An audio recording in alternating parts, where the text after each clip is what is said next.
Hi, I'm Bill O'Reilly. Thanks for watching us tonight. The truth about Ferguson. That is the subject of this evening's Talking Points memo. I came back from vacation because I am furious about how the shooting death of 18-year-old Michael Brown is being reported and how various people are reacting to it. So let's run it down. Mr. Brown is a victim, shot 6 times by Ferguson police officer Darren Wilson, who up until August 9th had a very good record. Now, some suspect Wilson of murder, and a grand jury is hearing the case. Also, Attorney General Eric Holder went to Ferguson, Missouri today to meet with FBI agents and state authorities who are conducting separate investigations. Good. The Fed should look into this case, and their investigation should be transparent. That is, Americans should get hard information as it comes out. Which brings us to this video of Mr. Brown stealing from a convenience store and pushing the clerk around. Agitators call the release of the video a smear against Michael Brown and his family, further inflaming the situation. But facts are not smears, and this goes to Mr. Brown's state of mind on the day he was killed. Americans have a right to know what happened leading up to the shooting.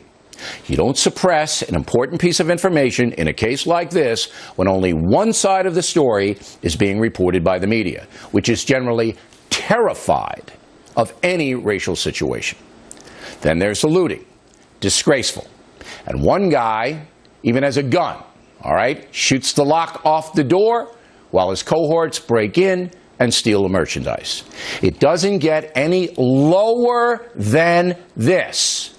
The people rioting and looting in Ferguson are dishonoring the memory of Michael Brown and his grieving family. They are insulting them. Again, flat out disgraceful. The Factor has been investigating those arrested. On Monday night, 78 people were taken into custody, and we believe about 30 of them have criminal records. Only four out of the 78 are from Ferguson.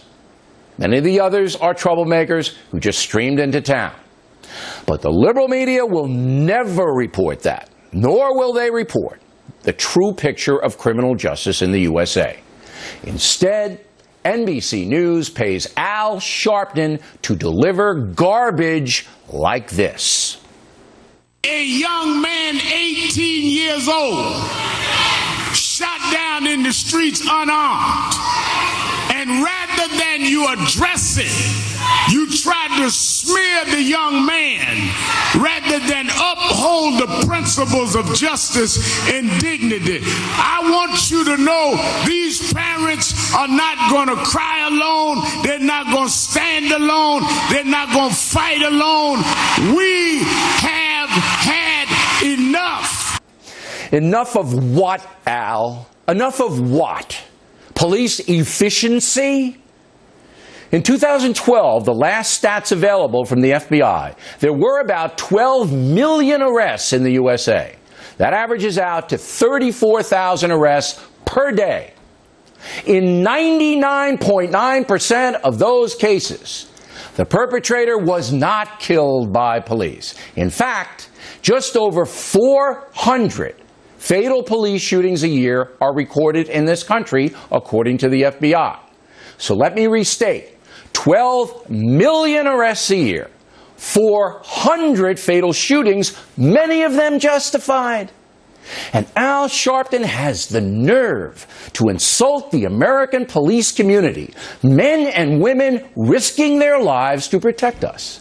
This charlatan has the gall to do that, and NBC News is paying him.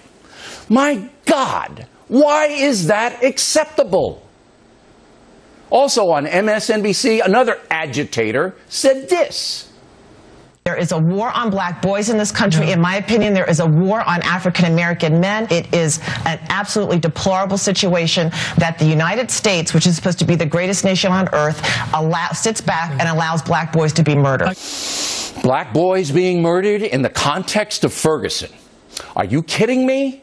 The truth is that 91% of black homicide victims are killed by other blacks. 91%.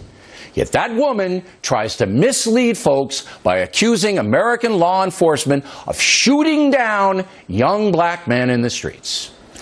It's beyond belief. What is going on in this story is beyond belief. Yet these people get away with it.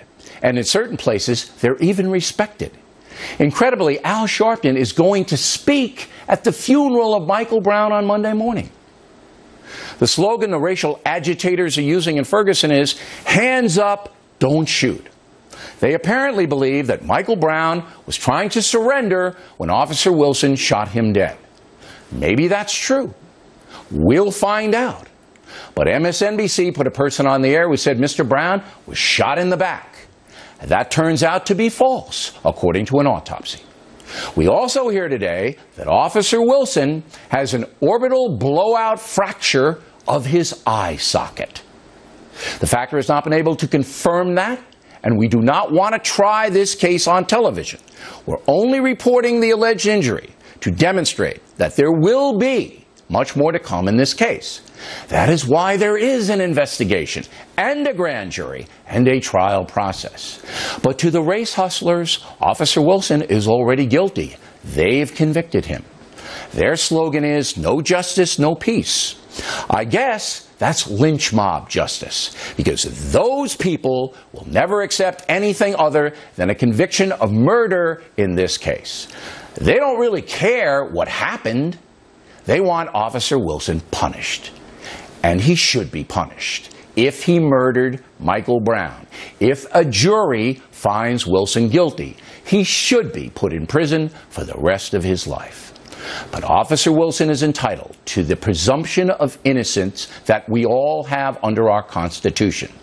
Something Al Sharpton will never give him, because Sharpton only cares about his own self-aggrandizement.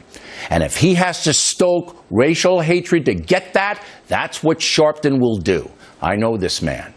His record defines him. Yet he has succeeded in bringing his brand of racial grievance to the White House. When President Obama announced his Brother's Keeper initiative, I was there, Sharpton was there. Finally, the president himself. He was completely correct to call for calm in Missouri. That is his job, to lead the nation. But now, the president should step aside and allow his own Justice Department, headed by Eric Holder, certainly sympathetic to Michael Brown, to uncover the facts. As you saw with the O.J. Simpson acquittal, our justice system can be very flawed. But it's all we have. It's the only thing separating us from the anarchy that Al Sharpton and others want to impose. What happened to Michael Brown should never happen to any American. What happened after his death should never happen in this country. But it is happening, and only the truth will overcome the chaos. And that's a memo.